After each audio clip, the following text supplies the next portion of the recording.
Hey guys, welcome to Level Up Your Chess Tactics. Today I'm going to go through Puzzle Rush on chess.com, levels 1 through 10, in order to demonstrate what a good thought process looks like when solving puzzles like these. For anybody who doesn't know, Puzzle Rush is a feature of chess.com where you start off with very easy puzzles, and each new puzzle you solve, you add 1 to your score, and you face more difficult puzzles the next time. So each puzzle gets slightly more difficult, and you just try to build your score up as high as possible. So for each puzzle you solve, you get 1 more point, and you try to get a high score essentially. So I think this is a really good feature that can be used to teach tactics at every level, because we start at the most basic puzzles, and from there we can get on to the really complicated ones. So without more being said, let's get right into it. So let's look at level 1 right here. So this position. So the first 10 levels or so many of them are going to be centered around one particular motif in chess. That motif is called the back rank checkmate. So whenever we see our king or our opponent's king on the back rank, so the back row, and that king has no way to escape the back row because it's being blocked in by its pawns, it's being caged in by its pawns, then what we must notice is, in order for this king to be mated, not a lot has to happen. In fact, if we could somehow put a rook or a queen on any of these squares that control the entire back rank, then the king is in check and the king has nowhere to go because its pawns have caged itself in. So whenever we notice this pattern of the king being stuck on the back rank, it's also referred to in chess literature as a weak back rank, then we need to look for ways to put our heavy pieces, so our rooks or our queens, on the back rank in such a way that they give check, the king cannot escape, and our piece cannot be taken.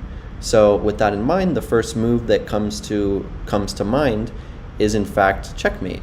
So we just play the move, we see that it's a check, and we see that the king has no way of getting out of the check, and we see that no piece controls the square that the rook is on, so it can't be taken, and we also see that no pieces control any square in between the king and the rook, such that the piece can put itself in between the vision of the rook and the king. And so with all of those options being eliminated, we can confidently play rook e1 and deliver checkmate.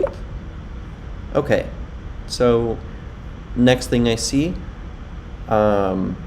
this king, while not explicitly tied down to the back rank because the king can escape via h7, nothing is controlling this square right here, the problem is that the king is still very weak. We have this pawn on f6, which is doing a great job controlling g7, and our opponent has their rook on g8, which is caging in the king, meaning that while the king is not trapped in on the back rank, the king is in fact trapped on this column, on this side file.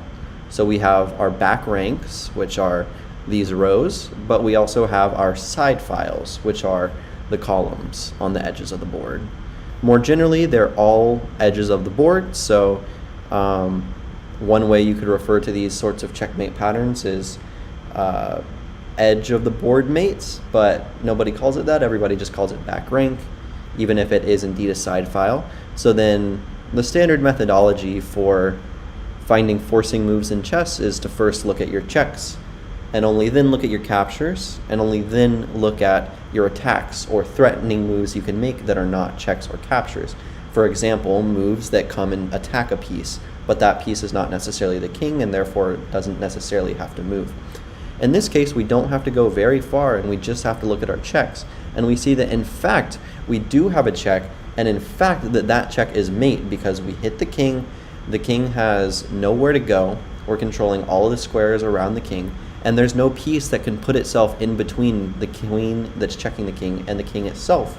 Therefore, this move is checkmate. Last thing to note is no piece of blacks is controlling this pawn. Therefore, we can confidently take it and deliver checkmate. So once again, we see that the king is tied down to the back rank. But wait, there's this square the d7 square, which there's not a pawn in front of. So is the king tied down to the back rank? And that's where we have to do a little bit of analysis. We have to look at all of our pieces on the board and see what we're controlling. After we do that, we quickly see that our rook controls this entire file, the d file, and our queen controls the e file in contest with this rook. So in a way, we actually are controlling this square thanks to our rook, and therefore the king is in fact tied down to the back rank. So with that being said, we just look for moves that place our pieces, either our rooks or our queens, on the back rank to deliver a checkmate. And then we see very quickly that queen takes e8 is just a checkmate in one move, because once again, we deliver check to the king. The king has no way to escape the checks because all of its squares are controlled. There's no piece that is eyeing this d8 square, so no piece that can take my queen once it delivers check. And lastly, there is no piece that can put itself between the queen delivering the check and the king itself. Therefore, we have a checkmate, which once again we can confidently play in one move. Okay, so this position is not going to be a checkmate, but instead we have to notice a different motif. What is that motif? The motif is unprotected pieces. In chess, an unprotected piece is defined as a piece that has the same number of attackers as the same number of defenders. So how do we count the attackers and defenders for pieces? Well, you just look at how many of your pieces are controlling or have vision of the square that your piece is on, and we do the same for the opponent. So for example, this pawn on a7 is being seen by none of my pieces because I only have a rook and a king, and neither of them are seeing this pawn. And it also has 0 defenders because, again, rook and king for our opponent, none of them see this pawn. Okay, but what about this rook? Well, this rook is seen by my king, so it's being attacked once, because if this king were to move away, then we would simply take the rook. And it's being defended once, because our opponent's king is prohibiting us from taking the rook immediately, because it sees the rook. So this rook has 1 attacker and 1 defender. So same number of attackers, same number of defenders. By definition, this rook is an unprotected piece. So what's the significance of unprotected pieces? Well, they're significant because unprotected pieces are almost hanging pieces. What's a hanging piece? A hanging piece is just one that's free for the taking, one that we can just take immediately. So I would love to play this move, king takes c4, winning a rook, but we can't because it's being defended by our opponent's king. Okay, so then logically we might ask ourselves, can we get rid of this king? Can we get rid of the king seeing this rook and defending this rook right here, such that on the next move we could play king takes c4 and win an entire rook? Combine that with the fact that we should always be looking for checks first, and then the move rook d8 presents itself. What does this move do? It delivers a check to the king, and it forces the king to move off of this d file. Wherever the king moves off of this d file, we'll be able to scoop up the rook next move. There's only one caveat to this. If we consider all the squares that the king can move away to, there's this square, the king can even take this pawn, and then there's this square right here. So we got 3 options to consider. Well, clearly, if after rook d8, king e5, we just take the rook. Same thing after rook d8, king c6, we just take the rook. Okay, but now here's where the magic happens. King takes c5. Well, now the king is still protecting the rook. So have we done anything? And here is where pattern recognition comes in. So after we see that the king has taken the pawn on c5, again we look for checks, captures, attacks, and we notice that the rook is still unprotected, being attacked once, being defended once. So all we need to do is forcibly add 1 more attacker to the rook, and then it's free for the taking. How do we do that? Well, we just slide our rook back. We slide our rook back to c8, checking the king, forcing the king to move away, and it does not matter where the king moves, because if we count the attackers and defenders, we will be attacking the rook twice, and it will only be defended once. Therefore, we will win this rook once the king clears out. So we first play rook d8, and after the king takes the pawn, then we just slide right back to c8, and we put 2 attackers on the rook, and the king will have to move away such that next move we just take the rook either with our king or our rook, and game over. All right, so here once again the key pattern is the back rank weakness. Our opponent's king is weak on the back rank because there's no way for the opponent to escape the back rank. We look at our knight on e5, and it's doing an excellent job of controlling the f7 square. Combine that with these two pawns on g7 and h7, and the king has no way to escape the back rank. Okay, what does that tell us? What y'all should know this by now. What does that tell us? That tells us that we should look for a way to put our rooks or our queens on the back rank in order to force a checkmate. Okay, we have one rook, and it can move to the back rank. All right, so let's calculate. So after we play rook b8 check, what happens? Well, the king has nowhere to go, nothing can take this rook, and nothing can place itself on the squares in between the rook and the king. Therefore, it's just checkmate in one. Back rank mating pattern. It's a very common pattern, and it dominates the first 10 puzzles in Puzzle Rush because it's so common. You find it all the time. Now this puzzle is very similar. We also notice that our opponent has a weak back rank because the king has no way to escape the back rank, and one of the opponent's rooks has abandoned its duty of guarding the back rank, which means that if we can somehow get both of these pieces on the back rank, then we will outnumber this rook. So what do I mean by that? Well, this is also this puzzle solution is very hard to find if you're not well acquainted with the pattern of back rank checkmates and all the different sub patterns in which we see it manifest. So if we're looking at checks, captures, attacks, we see that we actually have this queen takes c2 check. Queen takes f2 check. After that, we force the king over to h1. And now a familiar situation presents itself. The king is completely tied down to the back rank, and there is one defender of the back rank. But we look at our pieces, and we have a queen on f2, and we have a rook on f8. That's 2 pieces attacking the back rank. That means that our opponent's back rank is our opponent's back rank is hanging. So we place our queen on the back rank and threaten checkmate, which forces our opponent to play rook takes f1, after which we just replace the queen that was previously checkmating the king on the back rank with our other rook, and then it's simply checkmate. Our opponent has nothing they can do to stop that after the rook goes to the back rank. And this position right here is checkmate. All right, so now this is still a checkmating puzzle, but it's a different pattern. So the pattern here is I'd say there's two main themes going on right here. Number one is piece convergence. So when we look at our bishop and look at our queen, we notice that they're close to the center of the board. They're close to the center of the board, which generally means they're active. So we want to look at the squares in our opponent's camp that they have vision of, because maybe we can coordinate an attack in our opponent's half of the board. So in doing that, we can even just draw some lines of the squares that we control in our opponent's territory with our pieces, and then all we have to do is look for intersections between these lines. We notice that our bishop and our queen intersect at this f2 line, or this f2 square, with those two lines, and then this is piece convergence, when two of our pieces converge on the same square in the opponent's territory. This is a very common phenomenon, and it often has devastating effects, especially when it's the queen who's teaming up with a different piece, because very often the queen can come in supported by that other piece and deliver a crushing attack.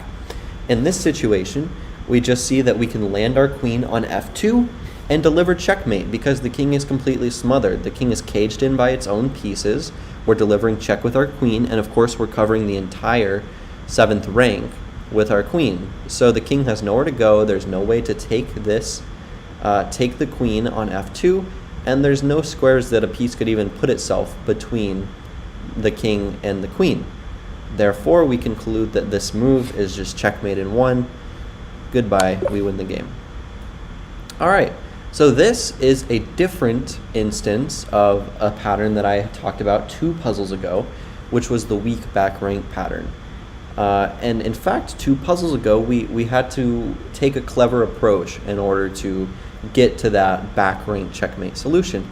And this, it's on the other half of the board, but it's the exact same situation. We can even think about it in terms of piece convergence. So we look at our queen and we look at our rook. We notice that they're both converging in the opponent's camp on the f7 square. So then that begs the question, can we just play queen takes f7?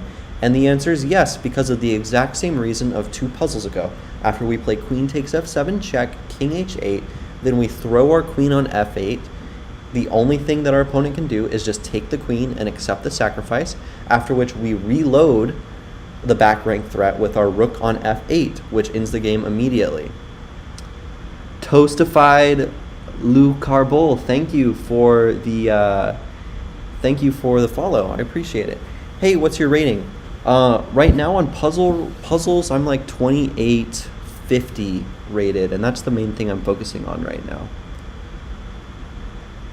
There's a huge stream delay. No, it's just because I ignored the notification. Or I guess you might have heard the notification on the stream, so maybe not. Huh. I will be right back then to try to fix that. Oh, I just need to do this. Plug this in and see if that helps.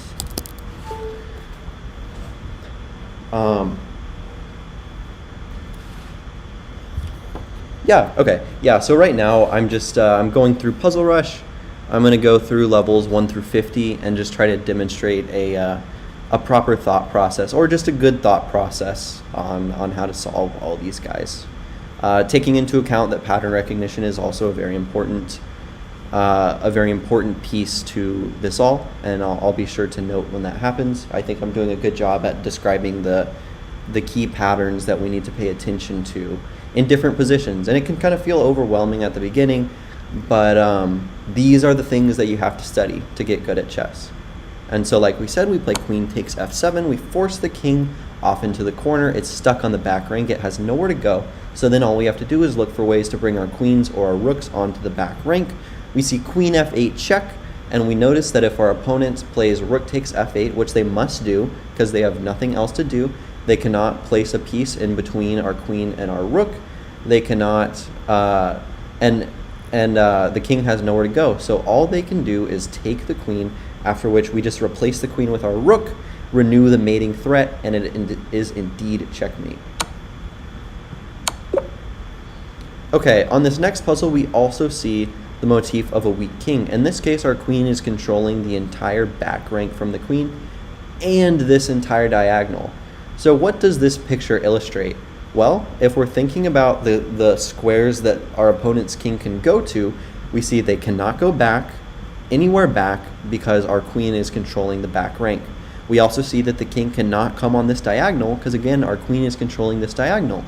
And then the last thing we note is that the king's own pieces are betraying him by caging him in and doing the rest. So what does this picture illustrate? This box around the king. Well, this box around the king means that the king cannot go anywhere. When the king can't go anywhere, we're so close to mate because all we need to do is control that one additional square. So what we want to be looking for are ways that we can control that additional square. Once we think about the problem like that, the move knight g5 jumps out immediately. It just checkmates in one, it ends the game. Now we go through the logic of it. There's no pieces that can take this knight. None of our opponent's pieces are controlling the g5 square.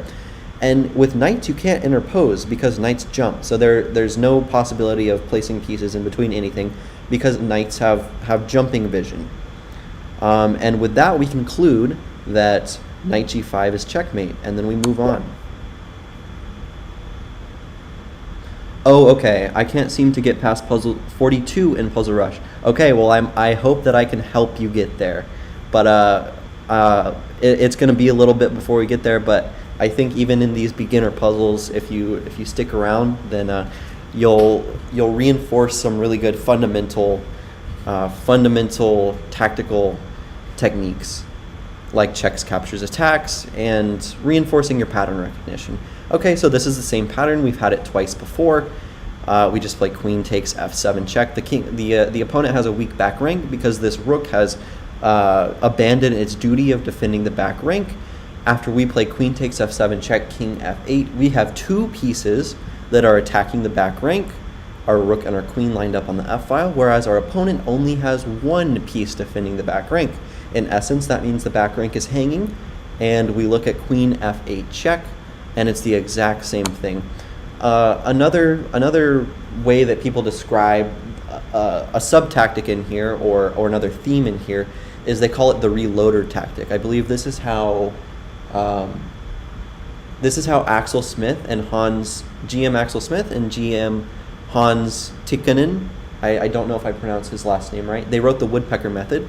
They described this theme as the reloader tactic, because we deliver a back rank checkmate with our queen, and so we force our opponent to take with the rook, but then our rook just reloads, it takes the place of the queen. And so our queen was really delivering mate all along, and it was going to be reloaded. The mate threat was going to be reloaded by the rook after rook takes. So this is just a cool way to think about the tactic. Our queen really already had the game in the bag, and then we just, when the queen goes away, it's reloaded by the rook. It's called the reloader tactic, just when a piece replaces another piece in accomplishing a similar threat. Okay, so this is another pattern, and in this pattern, generally the king is close to the corner of the board, and the two main diagonals around the king are exposed. So the king is exposed along this diagonal, and the king is exposed along this diagonal. The key insight we need to have here is that if we simultaneously control both of these diagonals,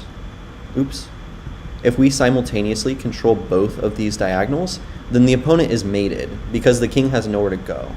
So then all we'd have to do is look for ways in which our opponent could interpose, and if they don't have any successful ways to interpose, then we'd simply mate. So that begs the question, okay, can bishop e4 get the business done? We look at bishop e4, and this is a great way of controlling both of the diagonals. Well, nothing can take the bishop on e4, so then we just look for ways in which our opponent can interpose on this diagonal. Okay, how is our opponent controlling this diagonal?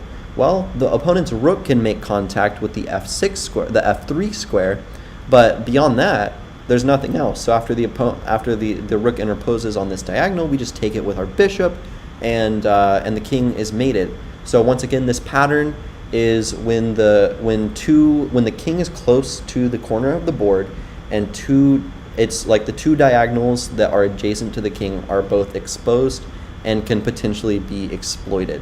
In this example, we are already controlling the dark square diagonal around the king, so all we need to do is control his light squares. And bishop e4 accomplishes exactly that.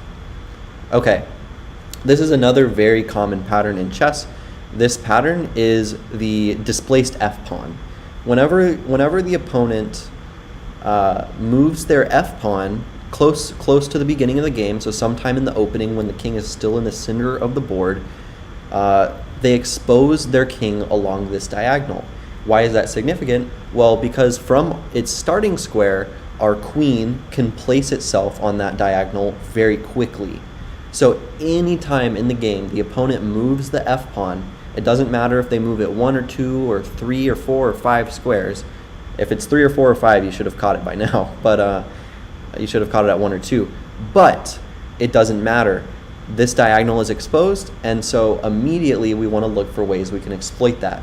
The most common way to exploit that diagonal is by placing our queen on it, because as I said, we're generally not moving our queen in the opening, and from the queen's starting square, it can control this key diagonal. Combine that with the fact that we have a knight on g5 controlling f7 and e6, we know that this attack is going to be deadly, because the queen and the knight can team up really well together. And concretely in this situation, after we play queen h5, we notice some piece convergence. We notice that our queen controls f7 as well as our knight. That is a very, very, very common way to win the game, is just to set up some piece convergence. And so that's exactly what we do by moving their f-pawn. In this case, from g6 to f5, our opponent opens up this diagonal, exposing its own king and allowing us to set up a nice little piece convergence on f7. So with that in mind, we play queen h5. There's nothing the king can do except move over and accept the fact that it's going to be mated. There are no pieces that can hop on this diagonal, and so we just play queen f7 and game over. Okay, what is the theme here, guys? It's the exact same theme. The opponent has moved their f-pawn. Okay, what does that mean? Exact same situation as last time. The opponent exposes their king along this diagonal. With our queen on our starting square, we can simply slide the queen up to h5, just like we did last puzzle. It's the exact same movement. The queen goes from d1 to h5 and delivers a check along the h5 to e1 diagonal.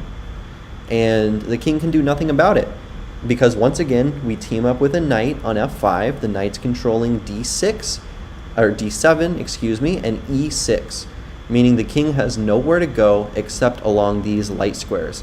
But we bring our queen into h5, and the king is mated because the king cannot do anything about these light squares. The black cannot set up any piece convergence of itself on these light squares to defend.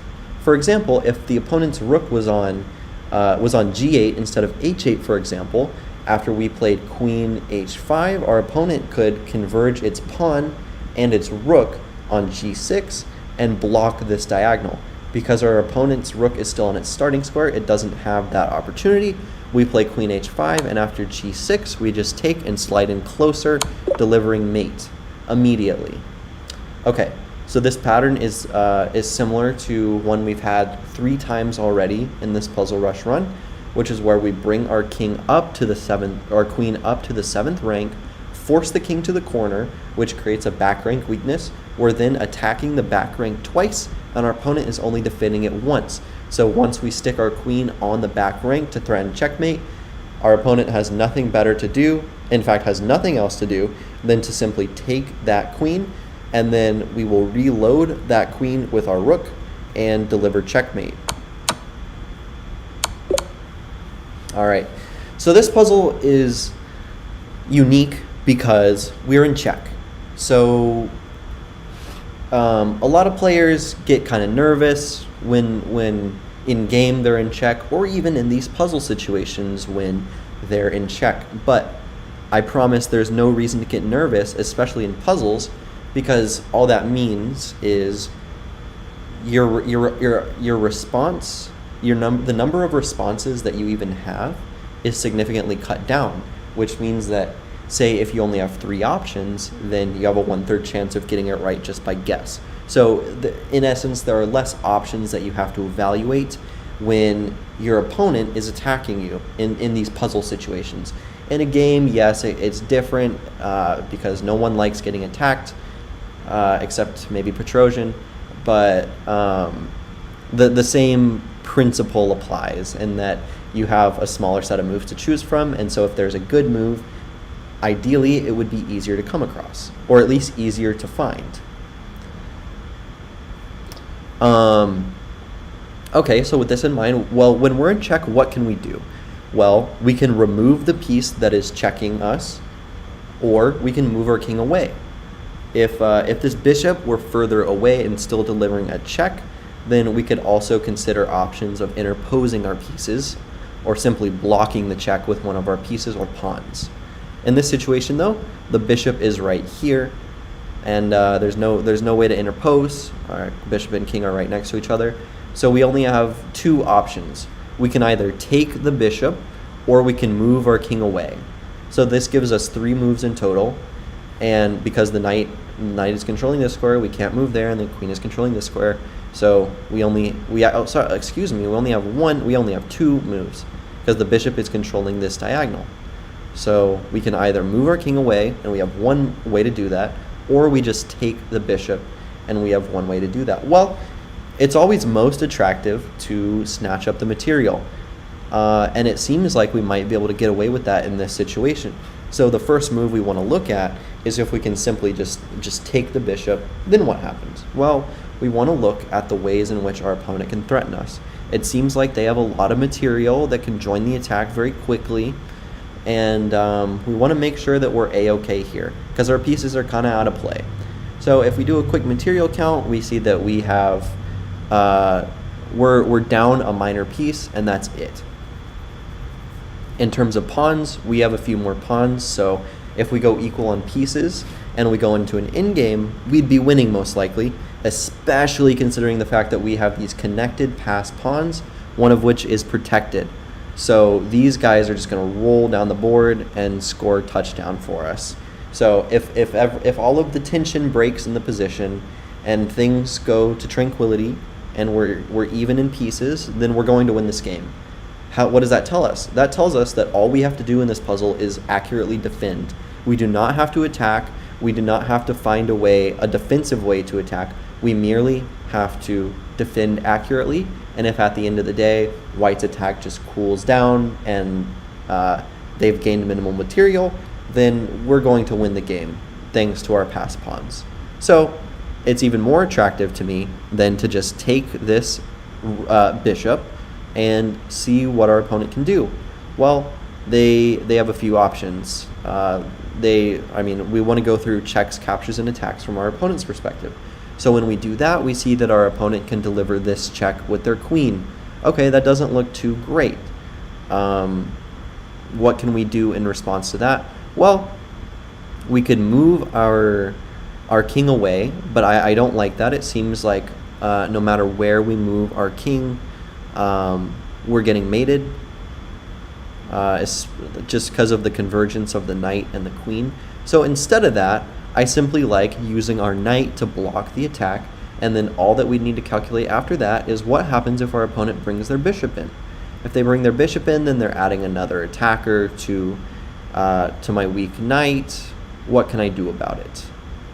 So the line would go rook takes f6, and then queen takes h7 check, and we would want to play knight to f7, and then our opponent would like to play this move.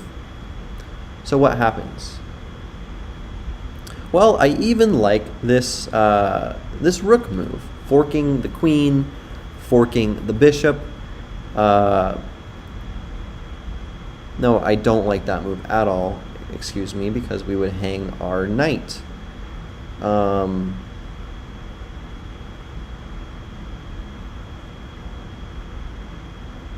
Let's see. Okay, so we would take. So because this bishop move is a little scary, I want to look for a way that maybe I could just could kind of scoot away and bring my king to safety, keep my extra material, and go from there. So after we play rook takes f6, perhaps our opponent comes down here, at which point maybe what would we, we'd want to bring our knight over here. The opponent brings the bishop in.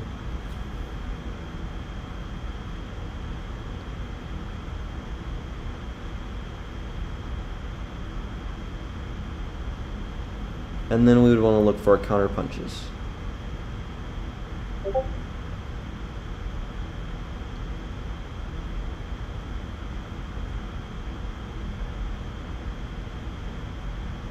Okay, so something I just realized is I miscounted the material.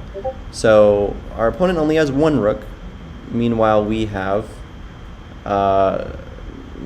two rooks. So with that in mind, we don't even have to accept our opponent's sacrifice. We're in exchange up in this position because our opponent owns 4 minor pieces, we own 3, and we own an extra rook, and we own some extra pawns. And with rook takes being very dangerous, I just want to look at if we can simply scoot our king back. And after takes, we would still be happy. We would just have to watch out for some tactics. Yeah, this one is really giving me a run for my money already at level 14.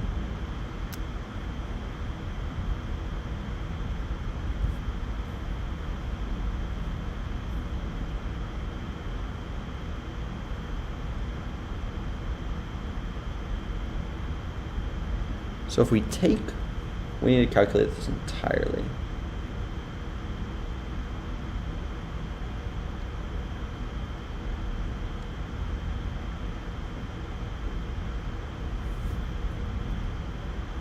Yeah, I can't believe this is a like a very, very low puzzle.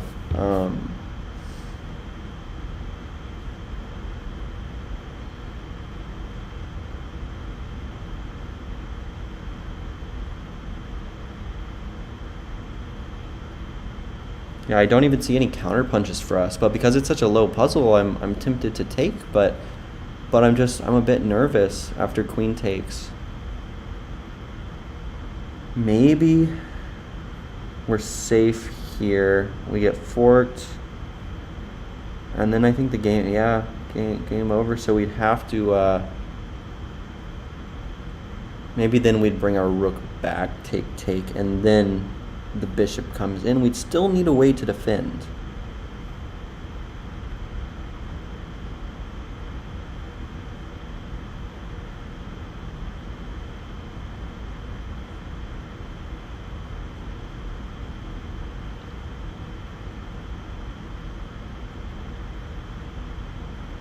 So if we run away, our opponent takes, and then maybe we take with the knight.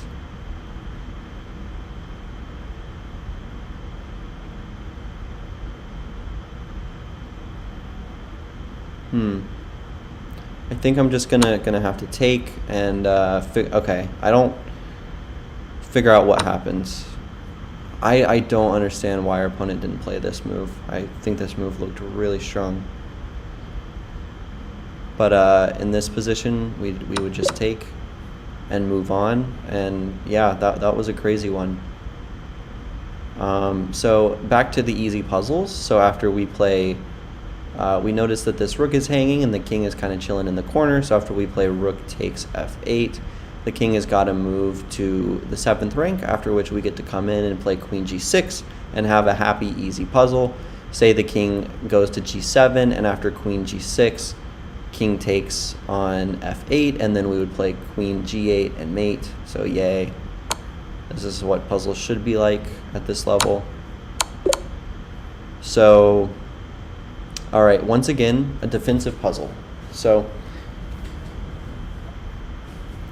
we're getting checked. We only have a few things we can do about it. So I'd prefer not to come here and interrupt the queen and the rook coordinating to deliver some sort of idea on the back rank. So I'd prefer to come to one of these two squares on the d file. So then we just have to look for counter punches our opponent has in either of those situations.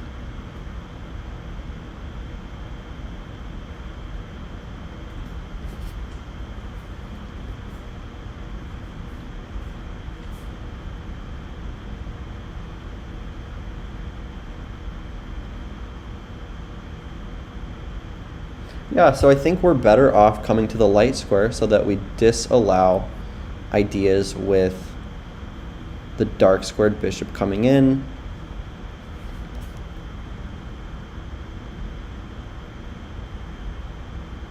Because material trades are not going to favor us. We have a weak king right here, we have disconnected rooks, and we're down a pawn. So I think we would just want to come up here and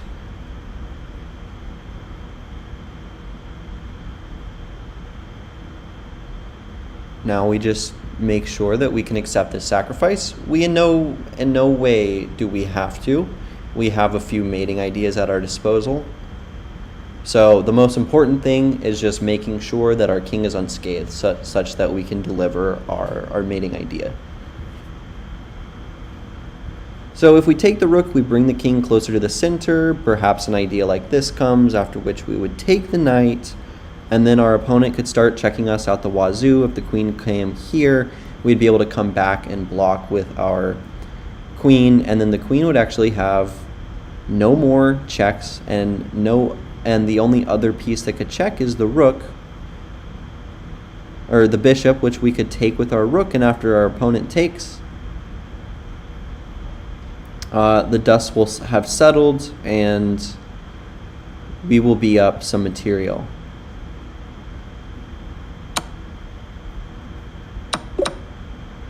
Alright, so back to the easy puzzles. We see that the king is tied down to the side file by our rook on g2. So we just ask ourselves, can we play this move and deliver checkmate? Well, the answer is it's not checkmate immediately because our opponent has rook g7. But after rook g7, we can play queen f8, which does indeed mate the opponent. So there's just a nice little mate and 2 combination. Okay, once again, we notice our opponent's king is really weak. So the first move I'm attracted to is g4, and that just mates on the spot. So in this position, I see another weak king, but it's a bit less clear how we can actually exploit that. We see some hanging pieces over here, and so in order to exploit these hanging pieces, one thing we could do is play rook takes f8, king takes f8, and after we play queen b8, we hit this rook which is hanging. The opponent either has to interpose or move the king. In either situation, we're happy to pick up this rook and go into the in-game up an entire bishop with a healthy pawn structure. So we sacrifice here, and then we take, and we're very happy. Once again, I notice that the king is really, really, really weak on the light squares. Is there anything we can do about it? There is. We can deliver mate in 1 with knight h7. All right, so the theme that we talked about very close to the beginning of the Puzzle Rush run was the displaced f-pawn. Here we see that our opponent has the displaced f-pawn. Okay, so can we play queen h5 and come into f7 and deliver checkmate? Well, if we calculate, we do queen h5. Anywhere the king moves, we mate in 1 move, queen f7. All right, opponent can't allow that. So opponent has to play g6. Okay, well now what? Well, after the opponent plays g6, we notice that our queen and our opponent's rook are lining up on the h file, such that this pawn is actually pinned, because if this pawn moved, then our queen would take the rook and we'd be happy. So what we can actually do, and this is also a very common way to exploit this displaced f-pawn, is place our queen on h5, and after our opponent plays g6, we just sacrifice our knight and we take. And the idea is that our opponent cannot take back, because if they did, we would play queen takes h8, the opponent's king would have to move, and at the very least, we would trade queens and go into an in-game where we're up in exchange. And then we'd easily be able to defend against this knight with, say, rook c1, and then kick it out later. And then our opponent's pieces aren't really making much sense. But most importantly, we go up in exchange into a winning in-game. So we just play queen h5. And if the opponent did not take the knight, then we would have a deadly threat of just bringing our knight back to e5, converging on this f7 square. The king would have to move somewhere, and then we would deliver mate in 1. So by not taking the knight, you allow a mate in 2. You have to take the knight, which means that we win the exchange. Okay, so in this position, there are 2 themes at play. One is this advanced pawn, which we could turn into a passer by taking or pushing, allowing opponent to take. The second theme is this weak king standing in the center. So how do we combine these? Well, we always want to start by looking for our checks, captures, and attacks. After we do that, we see that we have this nice move, queen takes e4, forcing the king to make a decision on where he wants to go. Does he want to go to the queen side, or does he want to go to the king side? So after we play this move, and the king comes over here, then we would have queen e2, and we simply deliver mate because we force the king over to g1, and then we come in with our queen on the back rank. The back rank is hanging, so we take the back rank, essentially. If the king comes over to the other side, then we're able to converge nicely on both squares with our pawn, forcing the king over to c1, and then we get to play. We get to deliver mate in 1 move. All right, so in this position, there's a lot of mumbo jumbo going on in the center. Pieces are hanging, pieces are unprotected. The queens can't really come into the game. I guess, no, this queen can come into the game for sure, but can't really coordinate with any of its pieces, so this is pretty innocuous. So, all right, we just do a simple material count. We see we have rook, rook, minor, minor. Our opponent has rook, rook, minor, minor, minor. In terms of pawns, we haven't traded any pawns, so we both have all the pawns. So now we look for ways to win material. The most obvious to me is f takes e5. But that actually doesn't work. F takes e5, the knight moves away, and darn, we've only equalized in material. We want to try to find something better. We want to try to find a way to win more material. So how do we do that? Well, we play d takes e5, which is very different from f takes e4, because in d takes e5, after we play that move, this bishop is hanging and this bishop is hanging, so we will win another piece. So we first win the knight back, and then we make this piece hanging and this piece hanging.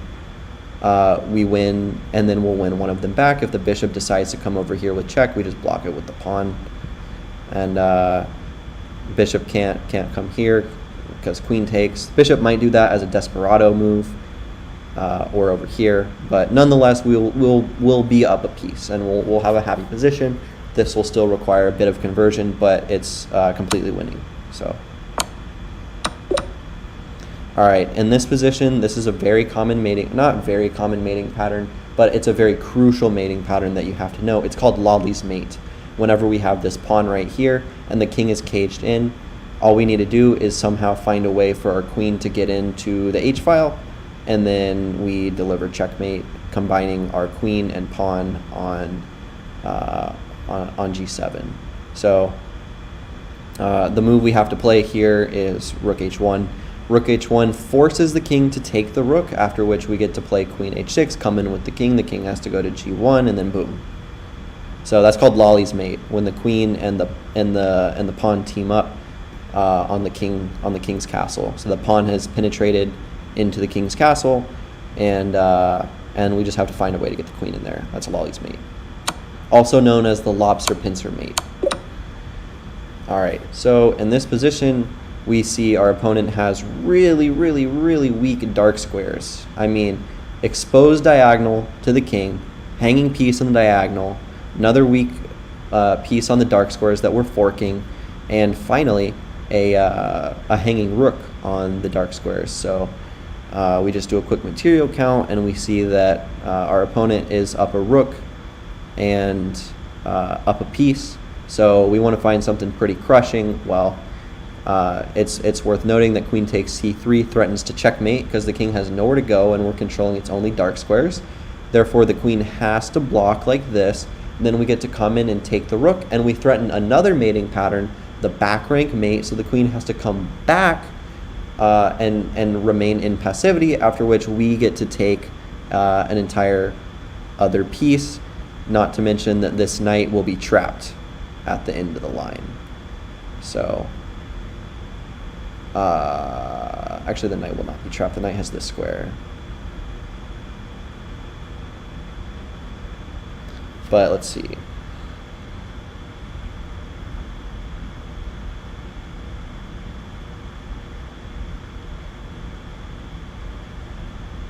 Yeah, that's actually important. Well, we know we can proceed with this because there's no other way to penetrate into the dark squares.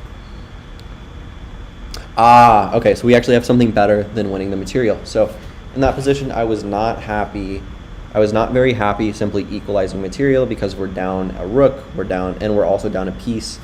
So simply equalizing the material when we don't really have a pawn advantage, we don't have any pass pawns. We do have the opportunity to make a pass pawn, but I wanted more. And I noticed at the very beginning of the puzzle that these dark squares were really, really weak. So what does that imply? Well, we should look for ways to exploit the weak dark squares. What piece can exploit the weak dark squares? Our dark squared bishop.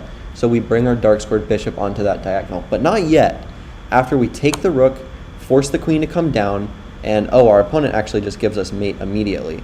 A slightly more resilient response our opponent could have played is by bringing their queen onto this square, which means if we traded queens, we'd be losing.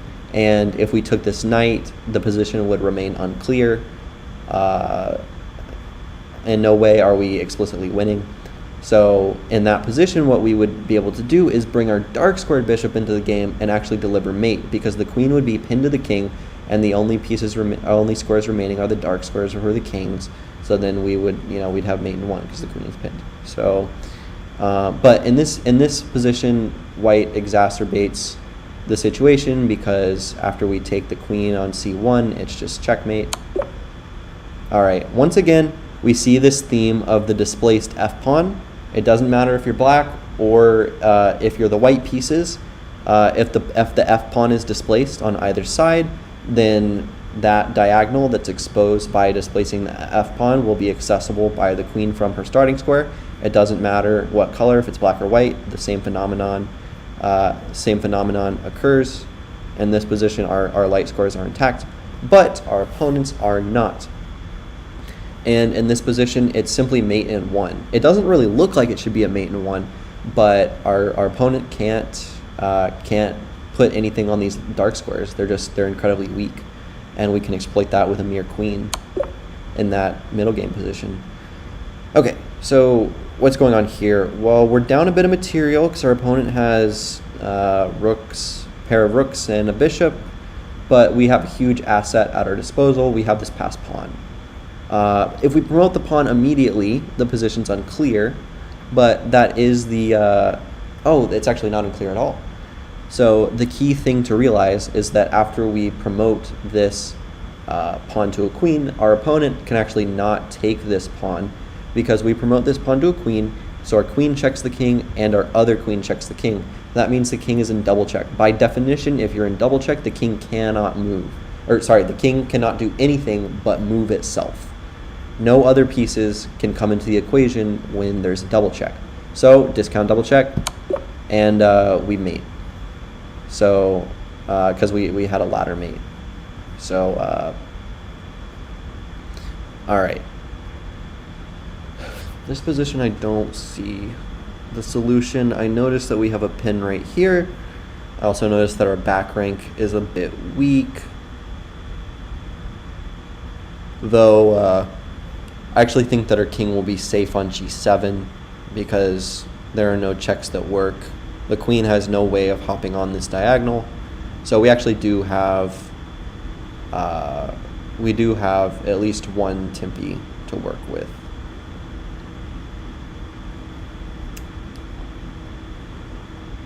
So I think we just take the rook.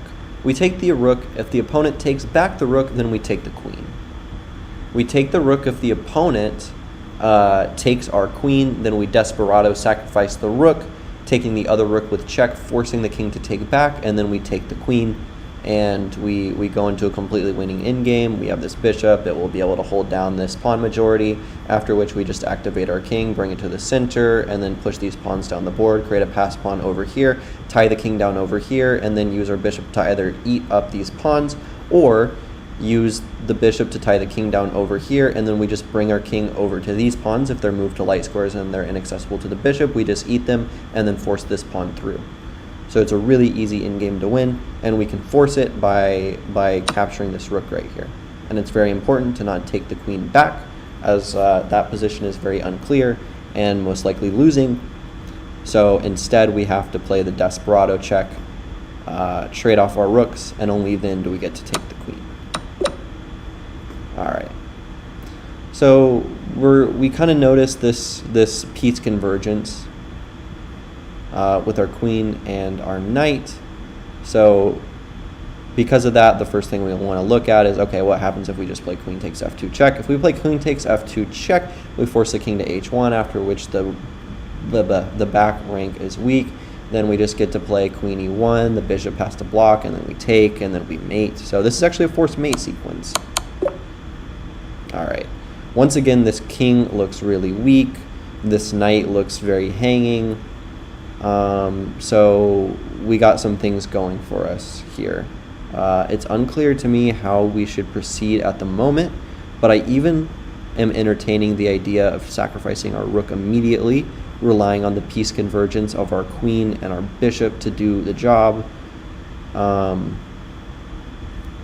So if we sacrifice our rook, and the king takes, we can actually bring our other rook into play. The opponent has no way to interpose on this b file. Oops, I did not mean to click that. Let's go back to that position real quick. Oh, we can't go back. But anyways, the solution was to sacrifice the rook on b2, after which the king would be forced to take on b2, and then we would bring our rook down to b7.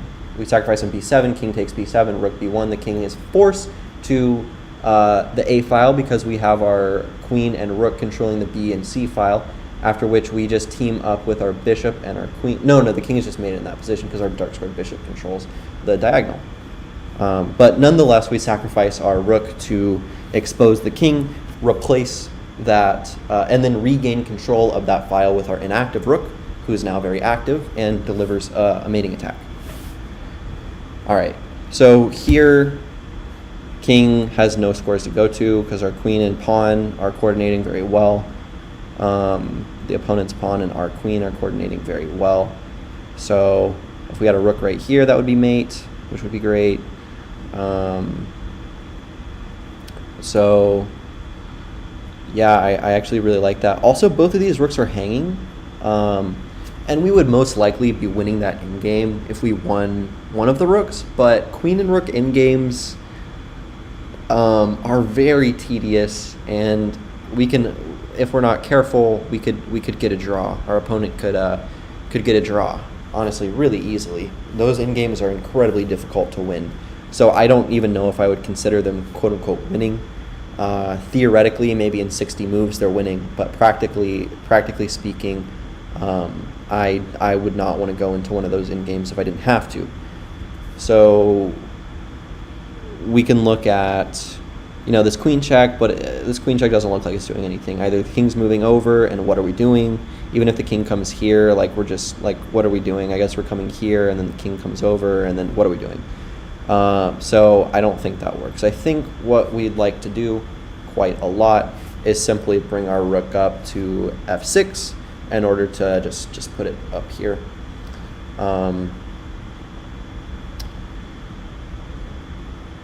But the problem with this move is that it's a bit slow, so it gives our opponent a chance to orchestrate a defense.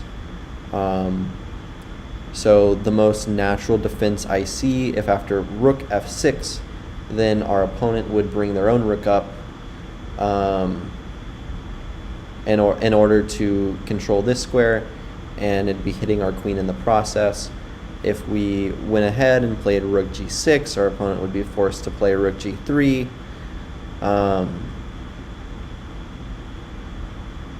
After which we would sacrifice our rook, our opponent would have to take, and then we would take on g3 favorably because the king would have to move or the queen would interpose, and then we would fork the rook.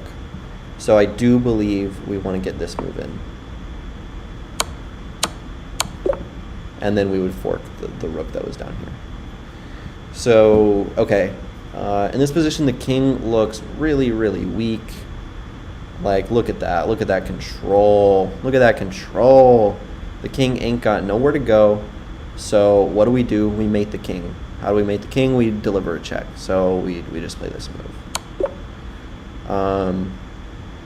Okay, so this position. Pass pawn. Can we promote? That is always the question. If we promote right now, our opponent takes the pawn.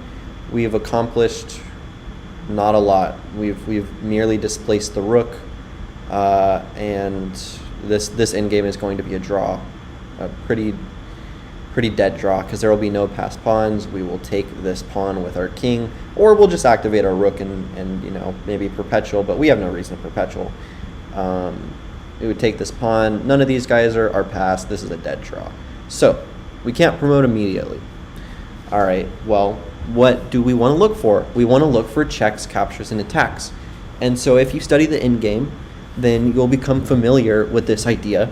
In particular, this idea happens in the most studied, or maybe second most studied rook endgame position, which is the Philidor position. In the it's actually the most studied rook in game position, the Lucena position. In the Lucena position, what do we do? Does anybody in the chat know what we do in the Lucena position?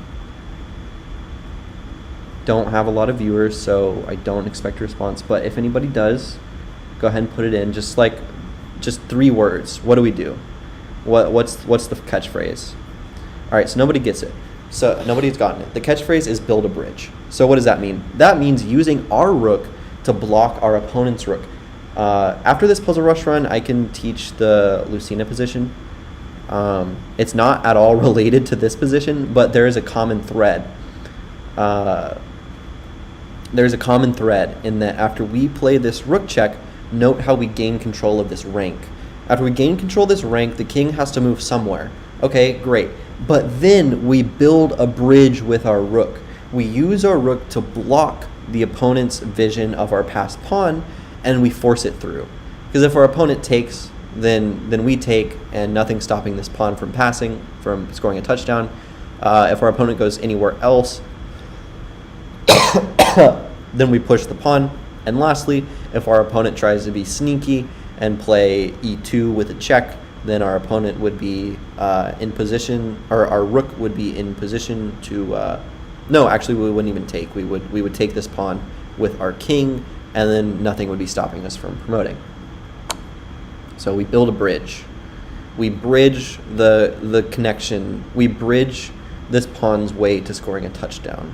Because without this rook, the pawn has no way to score a touchdown, so we build a bridge for our pawn to use by playing this move. And note how if in this position the opponent played e2 check, we actually would not be able to, well, we shouldn't take the rook here. That would still be winning, but the problem is that we would allow our opponent to get a queen. In general, we don't want our opponent to have any counterplay, so the Karpovian response, and just the flat-out best response, would be to take the pawn with our king and realize that we can play this position patiently. We still have this bridge built, this pawn's not being stopped, this rook's not going anywhere, so we win very easily. But the puzzle makes it even easier. We just take the rook. All right, so what's going on in this position? This is a very common blunder in beginners and intermediate players. They see that something is being attacked, and they try to be fancy. They try to look for Zwischenzüge, but the problem is they don't realize that their attack can simply be blocked, and then we'll just win this knight after. This puzzle is unique because this knight is not hanging. It's being protected by the queen, but the idea is that after we block the bishop, we control all of its light squares, and we actually force it to come back here. And in that position, the knight is actually trapped. The knight has nowhere to go, no squares to go.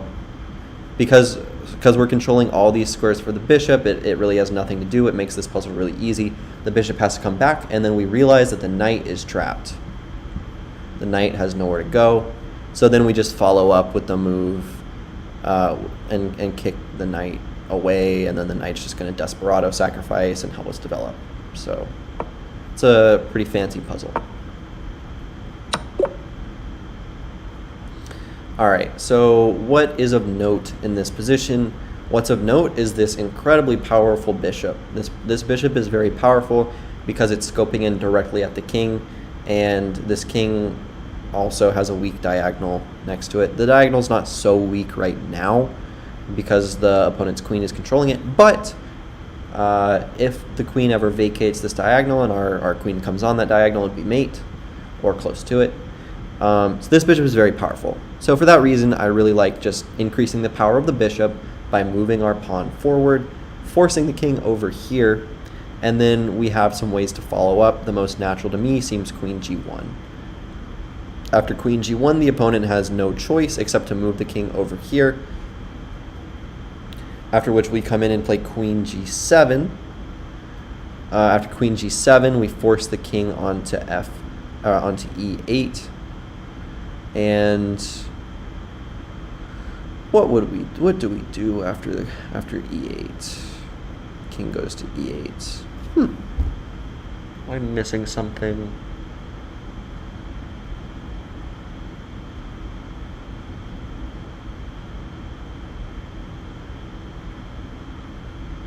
It actually seems like that doesn't work.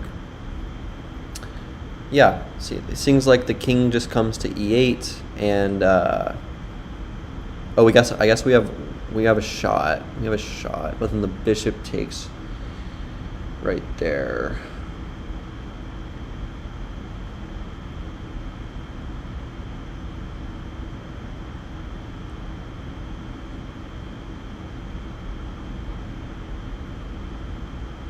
Oh, wait, no. Yeah, so, because after we play d5, our opponent has to go to g8. Okay. After you go to g8, only check we have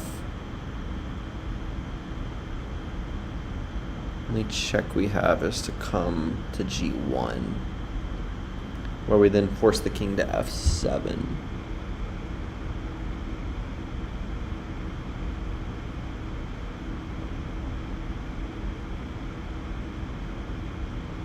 After we force the king to f7, then we can play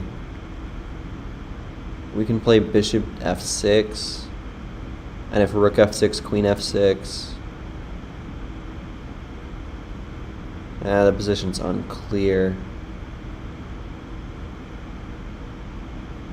Rook f6, queen f6. We're hitting the bishop, so say the bishop moves to c7.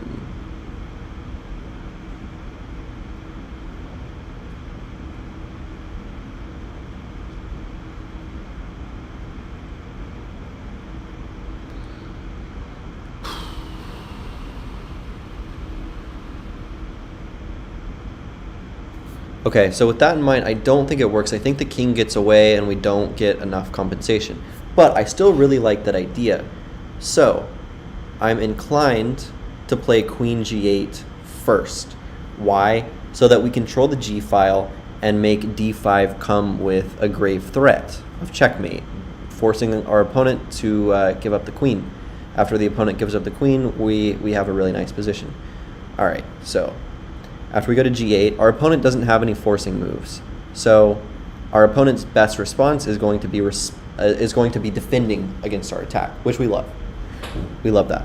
So because our opponent can't push their own agenda, they have to respond to us. We love that. So after queen g8, the most obvious response, I believe, is rook g8, but I've already calculated this. We play d5 check, threatening checkmate. I think the opponent's best move is to take our bishop with their queen, after which, oops, my arrows went away, but we would have the desperado sacrifice, queen takes g8 check, forcing king g8, and then we would play knight takes f3, and we would have this passed pawn up here. Wait, this is actually unclear to me.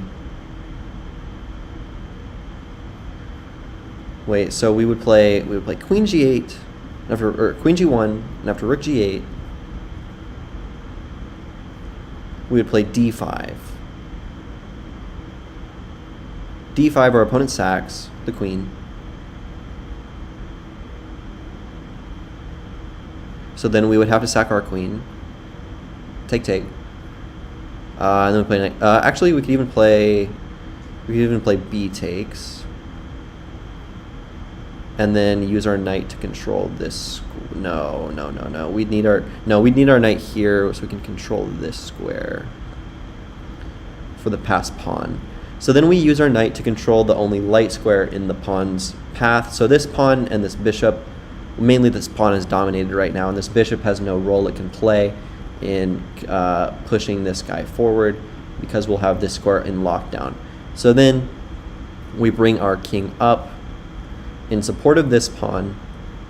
Our opponent has to, they're using their bishop to do that right now. So We bring our king up, they bring their king up, we bring our king up, they bring their king up, we bring our king up, then they bring their king up. They don't even need that, but that seems like a good square. Maybe they come here instead.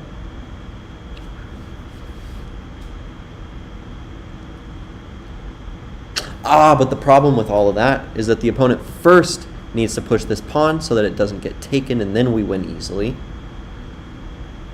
So that gives us an extra tempo on the opponent's king.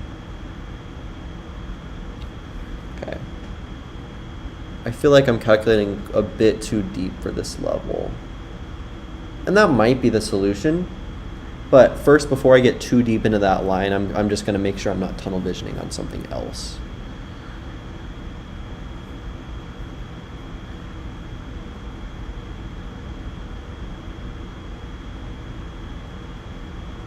Honestly, push, force the king here, come here, king comes here, and then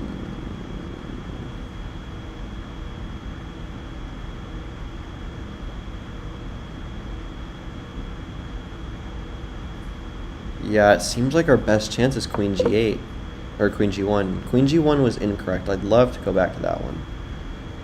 Love to go back to that one. I'm guessing there was another idea with d5.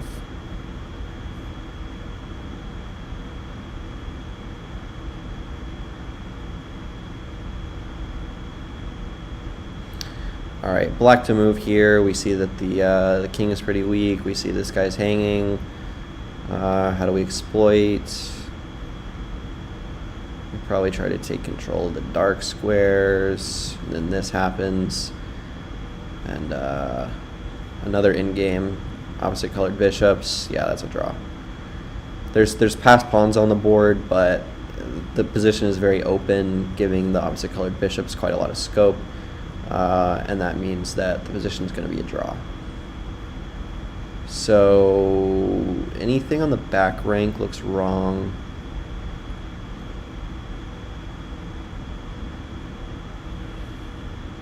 Unless we come here and take this pawn.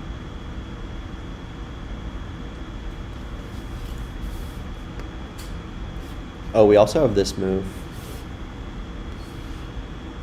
Oh yeah, I don't think there's any defense to that move. Yeah.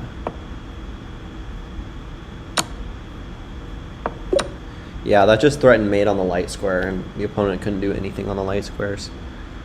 Okay, white to move. Am I tripping? Let's see.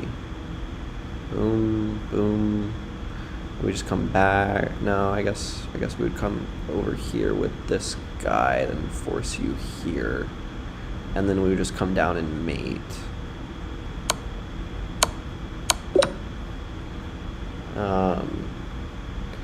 So this is hanging. This is hanging. This is hanging.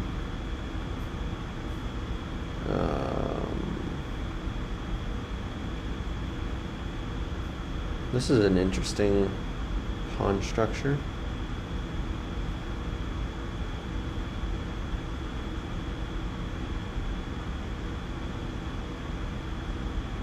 It's like a King's Indian where black decided to play on the queen side. Okay. So what do we got going on here? We have a lot of things to calculate here.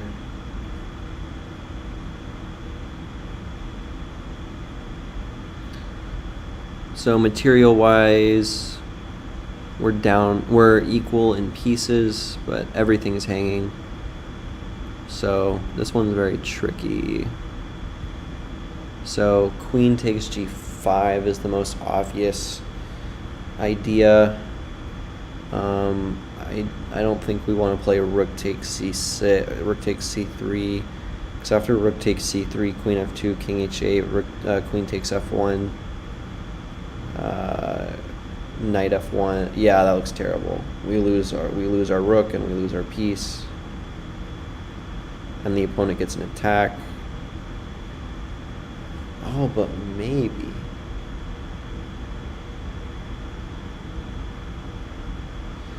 right, so that's one idea. We'll come back to that if we need.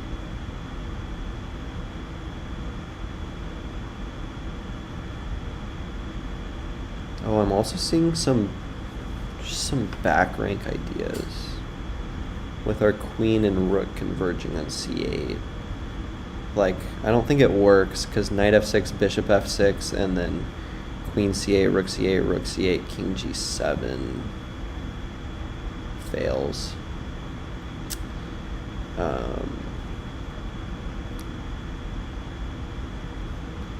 We like take,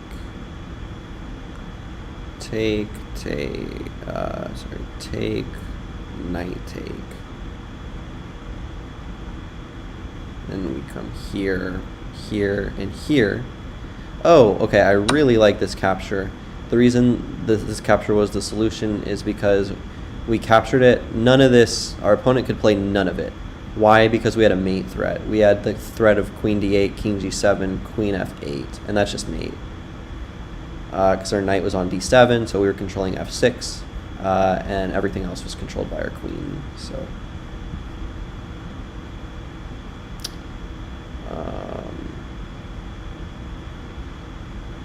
yeah. So, what do we want to do now?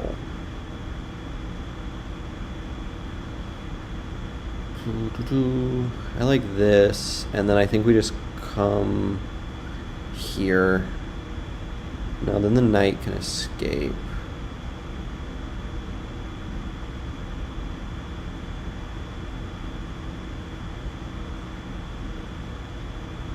So then we come here, the knight comes down, and then we slide our king over.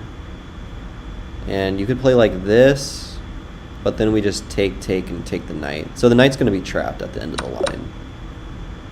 Alright. King looks incredibly weak here. It's got no squares to its name. So let's make something happen. I mean, I like knight f2. Knight f2, rook f2. Knight f2, rook f2, rook f2, and then queen e1, queen e8, and we get mated. No, we don't get mated. Oh, what a miracle. No, I want to save this move. I want to save this move because it's mate.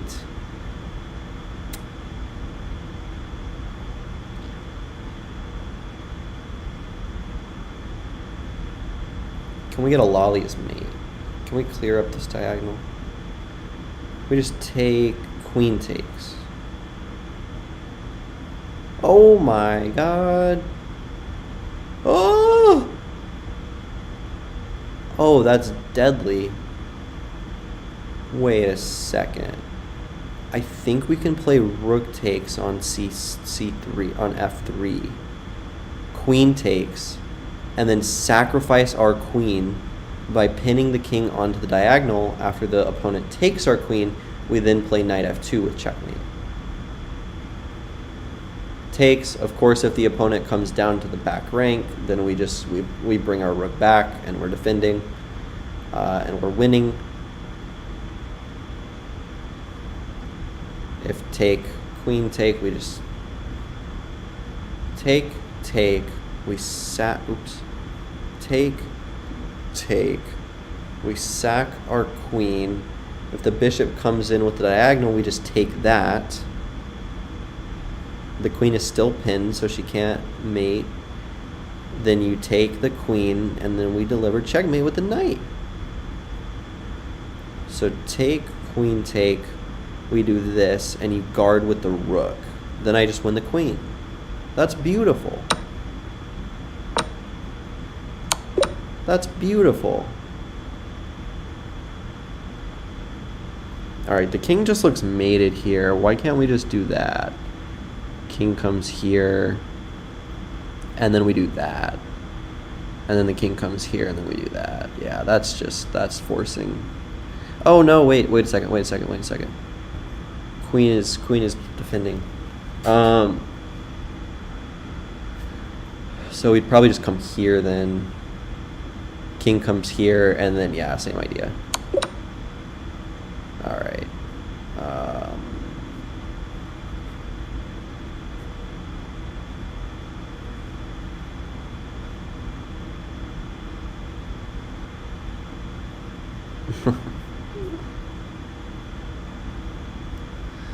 Okay, sorry, I was just looking at something. Okay, so the king looks really exposed here. Our bishops are kind of out of play. This one looks decent. So let's mate. Let's mate the king. How do we mate the king? I want to converge here. This bishop's controlling shit. But if I come to g4, maybe I can make something happen. Because if the bishop comes back, then we take this rook. King comes up, and then we bring this guy into play. The scary thing is that our opponent has a lot of pieces that are working against my king, wishing evil, evil things on him. Alright, but we should be able to get through this pretty quick, because this is all really forcing. So we play queen g4. Queen g4, the king moves onto this diagonal, bring the bishop. Okay, rook takes. This rook takes. No, we don't like that. Instead, I think we just go for the material. King moves over, we take. King comes here, we come back.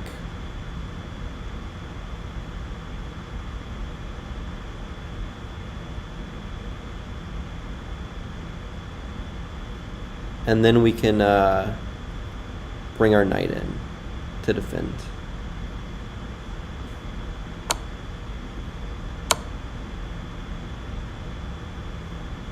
Here, I think we use our bishop. And if rook takes, queen takes. And then our opponent's out of firepower. If the king moves here, then we just hop in with our queen. King's got to come here. Then we use our dark squared bishop, take, take. But then the opponent gets a tempo. Now we have to play this. Alright, so the question is, what do we play now? Because this looks pretty, but it brings our queen out of the play.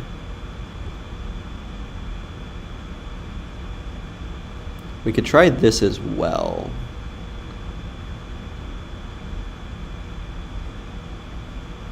No, that just is a repetition.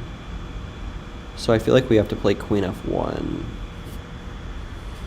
Queen f1, king h4. Queen f1, king h4. Maybe we bring our queen down to c4. The king comes down. Then I think we're consolidating.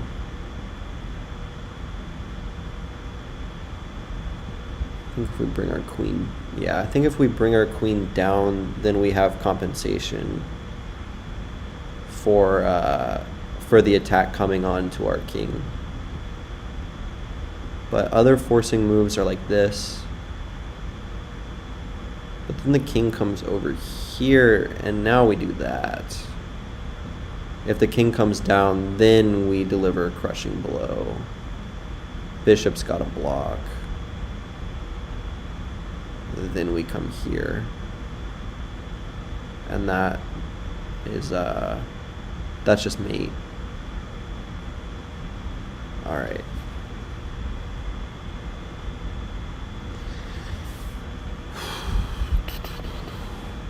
But there is rook takes, king takes, and then we give our opponent some control. But they're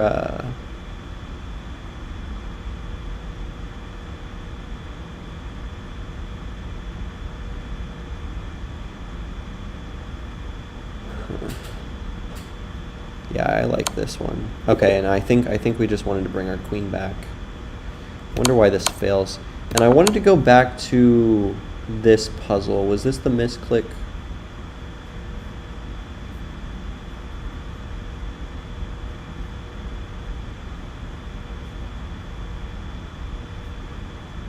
Let's see. Let's go to this one and this one. Or was the first one the misclick?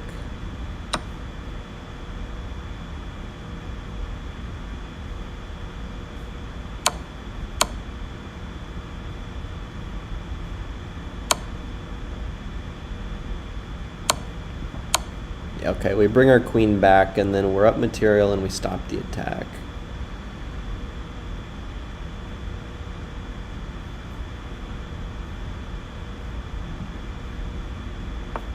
Alright, on this one. We've got to make this work somehow. Problem is queen. Okay, so I missed something. There's something I missed. Queen g7? I looked at this. But I saw rook takes. You push the pawn. Then I take. Okay, I take. Okay, so this is not the move either. Maybe we just come over here.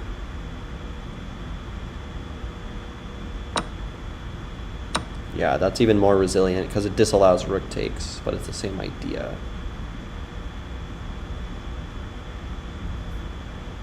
All right.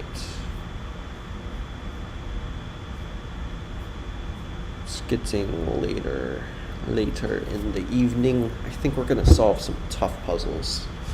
Get our mind right with the tough puzzles. All right. So this is puzzles at my level, 2800 puzzles. So what's going on? Well, it's the same thing as all of the easy puzzles. This king is really weak. So can we exploit that? I believe we can. All right, so in terms of checks, we have some options, but I don't even know if we need to check in this position. Our opponent's pieces are uncoordinated. Interesting. So we have g6 or g3. G3 forcing the king to one square. Then we would come in with our rook. Maybe force the king up here.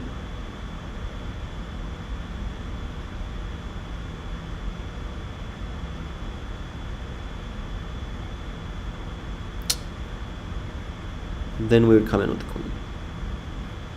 Bishop would block. But then we would come in. No, that's defended by the queen. All right, I think we want to start. Why am I playing these too fast? I'm playing these. Wow. Needed to be quite a bit more patient in these puzzles. All right, so queen g3. Yeah, that might be a signal that I need to get off if I'm being that impatient as well. But there's queen h3, king g5. Then the bishop comes in.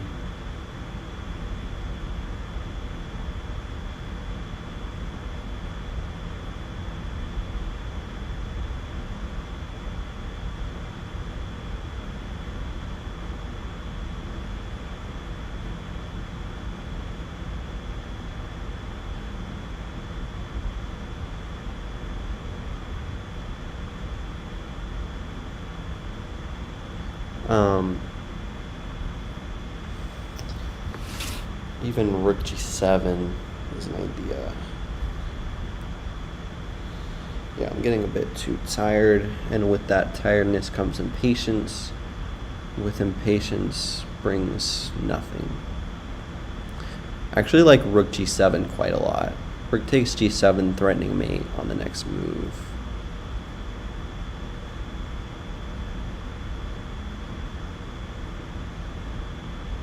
Yeah, rook g7, queen a8, king, and then the queen would have nowhere to go. Oh, but there would, and yeah, and if knight g5 checked, then queen g5 with mate. So actually, like rook g7. Rook g7 is also wrong. So we got to go with one of these. Queen g3, queen h3. Merit of queen h3 is we keep the king back.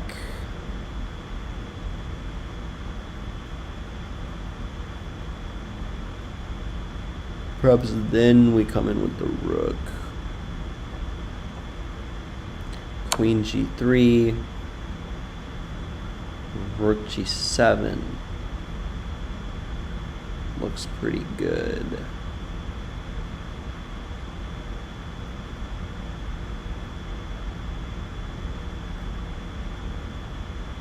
Oh, but I guess there is queen g4.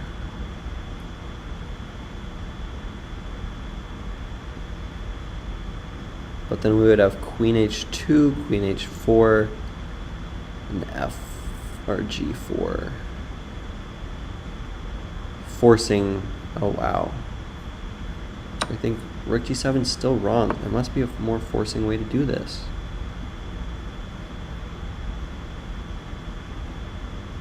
We started like that. So if we came in like this, then the queen blocks, we come here, king goes here. We take the queen, but that would not even be enough. We need to mate even faster. So then queen, everything is wrong. If I was just calculating, then things would not be wrong, but I'm just guessing. Even this looks pretty good. No, that looks bad. Bring our rook in, and that's got to be it. So this was not hard at all if I actually just had the patience to go through all the forcing lines, which one needs. So I think because I didn't have that, I think that means it's time for me to get off.